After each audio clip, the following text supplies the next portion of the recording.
आदिवासी महासंघ महाराष्ट्र राज्य व भारत आदिवासी पार्टीच्या वतीने एका वृत्तमाध्यमातील वृत्तनिवेदकाने आदिवासी समाजाबाबत आक्षेपार्ह वक्तव्य केल्याचा आरोप करत नवापूर पोलीस ठाण्यात FIR अर्ज दाखल करण्यात आला। राष्ट्रीय उपाध्यक्ष अरविंद वळवी यांनी पोलीस निरीक्षक अभिषेक पाटील यांना निवेदन देत अनुसूचित जाती जमाती अत्याचार प्रतिबंधक कायदा 1989 अंतर्गत गुन्हा दाखल करून संबंधितांवर तातडीने कारवाईची अटकेची मागणी केली। यावेळी माजी नगरसेवक चंद्रकांत नगराळे, कृष्णा गावित, सिंगा वळवी यांच्यासह पदाधिकारी उपस्थित होते। आदिवासी समाजाच्या सन्मानासाठी लढा सुरूच राहील असा निर्धार यावेळी व्यक्त करण्यात आला।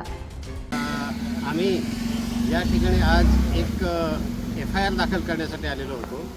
आकार DG9 या वृत्तमालिकेचा जो वृत्त निवेदक आहे त्याचं नाव अद्याप समोर आलेलं नाही, परंतु तो परवाच्या दिवशी जे मागील आठवड्यात मुंबईला KM हॉस्पिटलच्या डॉक्टर सेजल पवार यांनी एका शोमध्ये काही त्यांचं वर्तन झालं आणि ते वर्तन त्याचं समर्थन आम्ही कोणी करणार नाही, परंतु त्या बिहेवियरवरती हा जो TV DG9वाला जो त्याने एक वृत्त प्रसारित केलेलं आहे आणि त्या वृत्तामध्ये तो असं म्हटलं आहे की आरक्षणाच्या फॅक्टरीमधून आलेले हे बिनडोक डॉक्टर आणि इंजिनियर राष्ट्राच्या जडणघडणीला धोका आहे, अशा प्रकारचं वाक्य त्याने त्या वृत्तामध्ये कथन केलेलं आहे। किती भयानक बोलला आहे तो त्या ठिकाणी।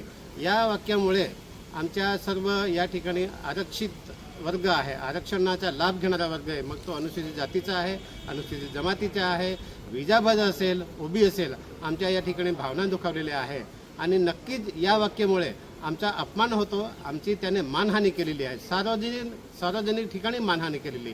वृत्तपत्र मालिका ही काही एका वैयक्तिक कोणा खाजगी नाही, ती सार्वजनिक झालेली आहे आणि अशा सार्वजनिक व्यासपीठावर तो या पद्धतीने अतिशय बेताल वक्तव्य केलेलं आहे।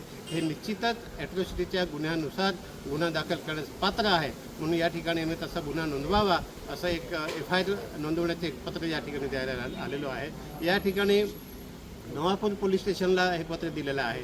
आमच्यासोबत आमचे मित्र आहे, बहुजन वंचित आघाडीचे जिल्हा प्रमुख चंदूदादा आहेत, RPIचे ते मूळ, आणि आमचे आदिवासी बचाव अभियानचे कृष्णादादा आहे, या ठिकाणी भारत आदिवासी पार्टीचे कार्यकर्ते आहे आणि या सगळ्यांनी मिळून हे निवेदन या ठिकाणी दिलेलं आहे।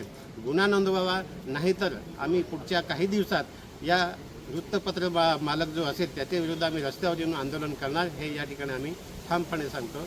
नमस्कार, जय आदिवासी।